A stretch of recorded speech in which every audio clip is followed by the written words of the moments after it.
นะโมตัสสะภะคะวะโตอะระหะโตสัมมาสัมพุทธัสสะนะโมตัสสะภะคะวะโตอะระหะโตสัมมาสัมพุทธัสสะนะโมตัสสะตุนะตนะตะยัสสะภะคะโยมาวะโยติหังมัจจกุจิโอปันทโวยัตถาตัญญาตนะทานังสายัสสะคะริภวัสสันตุภะคะโยมาวะโยติหังมัจจกุจิโอปันทโวยัตถาตัญญาวัสสะนิเวสันตานัสสะคะริภวัสสันตุติติขอสัตตังโมโลลาสัพโพธิสัตว์จงทั้งหลายจงตั้งใจฟังอย่างที่ฟังมนต์คาถาวากุจิอุปันตะวุมันวาเหตุใดอันตรายอันใดอันหนึ่งก็ดีจังได้เกิดมีในดาวในเรือนของพวกท่านกุจิปฏิผู้ผู้มันวาเขามองถึงวันนี้พวกอันใดอันหนึ่งก็ดีมาขันโย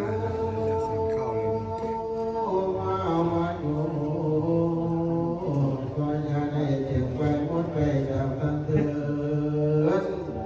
ทานยาท่านนาอันว่าจงแก้วเขาเปลือกและเขาทานทั้งหลายอันโตลงมาคาดีในเจ้าเพื่อนแห่งทานันสยาสิทธิแนวที่ไว้พักการสันได้อันว่าขอแก้วเขาเปลือกและเขาทานทั้งหลายขอจงโต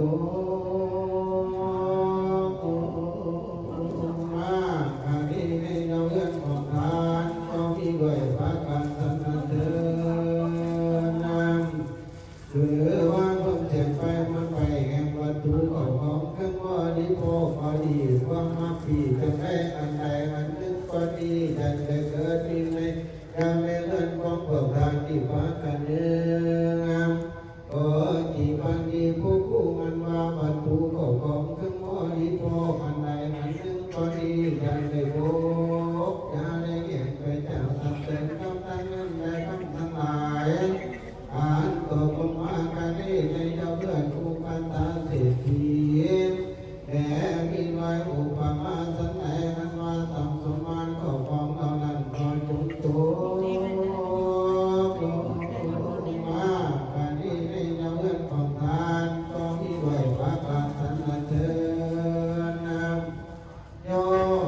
ที่อุปันตาผู้อันว่าเหตุหายอันตรายอันใดอันหนึ่งก็ดีจังได้เกิดมีในดาวในเรือนของพวกทางอันหนึ่งอ่านมาวัตถุของเครื่องว่านี้พวกที่ใดให้ท่านเป็นแล้วอันใดอันหนึ่งก็ดีจังได้พบเป็นอาจจะได้ขาดเป็นวังสองสามเดือนเถิดนำอ่านมาลอยคำมันสุดได้เป็นสอบก็ยอมเกิดที่มาในกำลังเงินเอ็มสดินเจดีก็มีด้วยพระการสันได้อ่านมาเงินและคำของเราผู้ได้ลอยคอยจงฟังเจดีแก่ท่านทั้งหลายด้วยพระการสันนั้นเถิดนำคือว่าญาในเสียงได้หมดไปก็ขันได้อีกมากันหนึ่งมันมากันหาปัญหาคือวางคำเกี่ยวแหวนทั้งหลายอ่านตกลงมาการนี้ในยามเงินหมู่เพียงปัญญามันตาตุลาขอมีไว้พระการสันได้มาวัตถุของเงินของคำเกี่ยวแหวนสันสิทธิ์ทั้งหลายเหล่านั้นก่อนจงตัวมาการนี้ในเจ้าเรื่องของทานขอมีไว้พระการสันเถิดนำส่วนอันว่าคำกาตายยังได้ยังหนึ่งก็ดียังได้เกิดอีในดาวในเรือนของพวกทานความนั่งของยังหมอดีพออ่านในอันหนึ่งก็ดียาในเสียงในหมดไปจังทันเตือนธรรมะท่านานีอันว่าสามสมานก็ของทั้งหมดนั้นตัวลงมาการนี้ในดาวเรือนคุณนาคาเศรษฐีแก่มีไว้อุปมาสันแดงอันมาสามสมานก็ของเราอันพระตุงโตมาการนี้ในดาวเรือนของทานก็มีด้วยพระการสันเถิด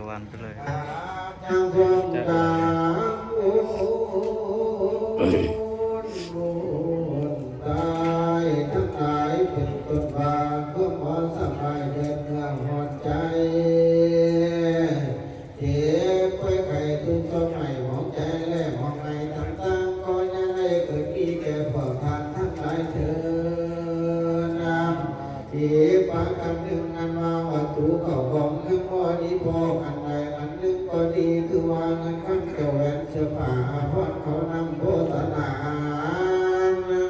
ขอญาในเสียงได้หมดไปจากอันแดงอันวางฝุ่นแก้วเจ็ดปากการอันโตมาในกองบุญภาษาตาสาวบัวแห่ไปนาเวทสันตอนพระเมื่อเป็นราศีจนชิกไปสันเดินจากความหมายเขาเมืองวันนั้นก็มีด้วยพระกันสันใดอันว่างามฝุ่นแก้วเจ็ดปากการคือว่าแก้วพัทธามาลาเดือดตาแก้วพิมานมาของวงแก้วบาพานที่แสงเงินวงแก้วบาที่ภูมิอัศวีแก้วมีทุนมีตามาแก้ววัสีนานาอาภาแก้วภูมิน้ำไปโสดเงินคำโสดได้หลายพอจงตัวมาในชมอักตกลงมาในชมพอนะโตมาไม่ไหลโกทุกคนย้ายยังงานตลาดเป็นบ้านติดเพื่อนขออังคารจะมุ่งสตาอันนี้จะเพื่อนเป็นเขาอักทักขอยังไงพวกท่านโศกเศร้าทุกอยากให้เขียนใจสังสังเถื่อก็ขาดเธอเทศนาปฏิโยสนีในเมื่อเดียวรักษาธรรมเทศนาขอให้จำบุญสตาพรทั้งบุตรและบุตรตาในญาติ